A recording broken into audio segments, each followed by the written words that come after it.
Zoé, votre capsule d'exhortation hebdomadaire pour une vie abondante en Christ. Zoé, une vie abondante en Christ.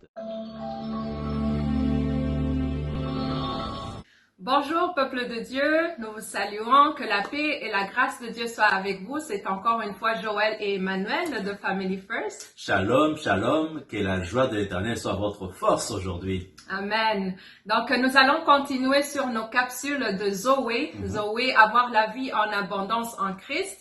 Et aujourd'hui nous allons débuter sur le thème c'est quoi l'amour? L'amour nous est décrit très bien dans la parole de Dieu, dans 1 Corinthiens 13, versets 4 à 8, où ça dit, l'amour est patient, il est plein de bonté, l'amour n'est pas envieux, l'amour ne se vante pas, il ne s'enfle pas d'orgueil. Alors, on va débuter ces capsules et on va aller à décrire chacune de ces vertus que Dieu nous parle, comment démontrer l'amour.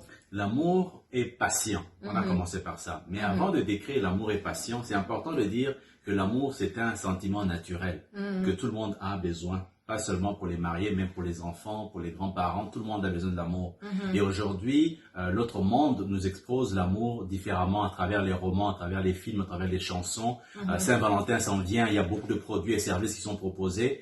Mais l'amour, il faut d'abord savoir que Dieu est amour. Amen. Donc, il faut revenir à la source. Amen. Comme Dieu est amour, qui nous a créés à son image, nous avons besoin d'exprimer de l'amour les uns pour les autres. Amen. Donc, c'est pour ça que nous insistons pour que la définition de l'amour soit basée sur la parole de Dieu aujourd'hui. Amen. Amen. Et nous avons un exemple extraordinaire. Dieu nous a démontré l'amour en donnant son Fils unique Jésus-Christ. C'est par les actions que l'amour se démontre. Et nous allons commencer justement à définir l'amour qui est patient. Comment peut-on définir cet amour? L'amour véritable, ça dit dans la parole aussi, dans 1 Jean 3, 18, n'aimons pas en parole et avec la langue, mais en action et avec vérité. Amen. Comment peut-on démontrer alors l'amour qui est patient? Avoir la patience, c'est parce que tu peux garder c'est d'abord ne pas avoir la colère dans notre cœur. C'est que lorsque notre conjoint qui n'est pas parfait, personne n'est parfait, peut faire des choses qui peuvent peut-être nous irriter. Est-ce que nous allons démontrer la patience envers l'un et l'autre? Il peut faire des choses, il peut oublier. Ça arrive dans les foyers. Donc, est-ce que nous allons avoir la patience pour ne pas juger l'autre? Alors, la patience se démontre dans différentes façons et nous allons commencer par démontrer la patience qui renonce à la colère. La parole de Dieu nous dit dans Colossiens 3:8, mais maintenant, renoncez à toutes ces choses, à la colère, à l'animosité, à la méchanceté, à la calomnie, aux paroles déshonnêtes, qui pourrait sortir de votre bouche. Donc, c'est garder sa bouche lorsqu'il y a quelque chose que vous n'êtes pas en accord avec l'autre et garder notre patience pour que ça ne crée pas encore plus de problèmes. Amen. La deuxième chose par rapport à la patience, c'est que la patience ne veut pas dire colère intérieure. Les gens disent, je n'ai rien fait. Je n'ai pas touché, je n'ai pas réagi, mais tu as quelque chose au-dedans de toi. Ça veut dire que quelque part, il y a quand même une colère qui bouillonne en toi. Ça ne veut pas dire que tu es patient. C'est pas parce que tu n'as pas agi que tu n'es pas en colère. Donc, il faut faire très attention à ça aussi. Amen. Et la troisième des choses, c'est la patience se démontre. C'est une grande sagesse d'avoir la patience parce que lorsque tu es capable de garder tes émotions, ça veut dire que tu es sage. La parole de Dieu le confirme aussi. Celui qui est lent à la colère a une grande intelligence, mais celui qui est prompt à s'emporter proclame sa propre folie. Donc, c'est démontrer qu'avoir la patience, c'est une sagesse. Amen. Tout à fait.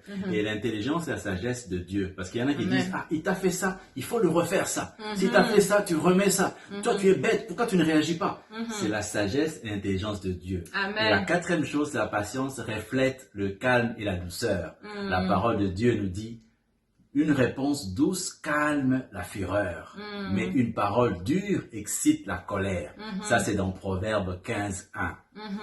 Garder son calme, ça démontre une sagesse, ça démontre une maîtrise de soi. Parce que c'est pas évident quand il y a quelque chose qui t'arrive. Je trouve que c'est aussi un signe de maturité, parce que tu peux garder une information et tu peux recevoir une information et être capable de garder cela pour toi, pour que ça ne puisse pas créer d'autres problèmes qui peuvent aller même au-delà de ce que cette situation devait créer. La dernière des choses que nous voulons dire, c'est que si vous manquez la patience, répentez-vous. Parce que le Seigneur nous dit de ne pas dormir sur notre colère. C'est bien écrit dans Éphésiens 4:26. Si vous vous mettez en colère, ne péchez point, que le soleil ne se couche pas sur votre colère. C'est très important de ne pas garder la colère, ça apporte l'amertume, ça apporte que tu changes qui tu es, parce que là où il y a le Saint-Esprit, ça ne devrait pas cohabiter avec la colère et l'amertume ou la manque de pardon.